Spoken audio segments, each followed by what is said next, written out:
Cartoon ক্যারেক্টারের cake বানাতে কিন্তু আমার সবথেকে বেশি ভালো লাগে। আজকে যে কেকটা বানাচ্ছি সেটা মোস্ট পপুলার একটা কার্টুন ক্যারেক্টার দিয়ে বানাচ্ছি, যেটা সবার খুব পছন্দের ছিল ছোটোবেলায়, ইভেন এখনও সবাই খুব পছন্দ করে। সেটা হচ্ছে Tom and Jerry theme cake. এই কেকটার মধ্যে দিদিটার একটাই ডিমান্ড ছিল যে রেনবো কালারের কিছু একটা করে দিতে, বাকি টম অ্যান্ড জেরি দিয়ে তুই তোর মতো যা খুশি ডিজাইন করে দিতে পারিস, তোর ওপর আমার পুরো ভরসা আছে।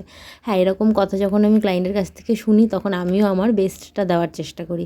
এই কেকটার ক্ষেত্রেও ঠিক তাই করেছি, রেনবোটা বড় করেছি কারণ রেনবোটা ওনার দরকার ছিল।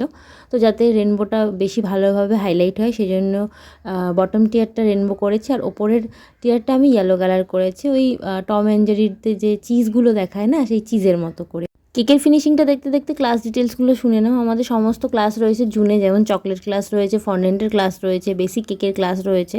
তো যার যে ক্লাসের জন্য কোয়ারিজ আছে আমাকে হোয়াটসঅ্যাপ করতে পারো, আমি ডেসক্রিপশনে নাম্বার দিয়ে দেবো। ফন্ডেন্টের ক্লাস কিন্তু খুব তাড়াতাড়ি শুরু হচ্ছে জুনের ফার্স্ট উইকে। যারা সিট বুকিং করতে চাও তারা কন্ট্যাক্ট করো। আর কথা বলতে বলতে আমার ওপরের টিয়ারটা রেডি হয়ে গেছে, এবার আমি দুটো টিয়ার সেট করে নিচ্ছি। এই পার্টটা একটু ট্রিকি, একদম মিডিলে সেট না করলে খুবই ভয় লাগে। এই যে টম অ্যান্ড জেরি টপারগুলো দিয়ে না কেকের লুকটা একদম চেঞ্জ হয়ে গেছে।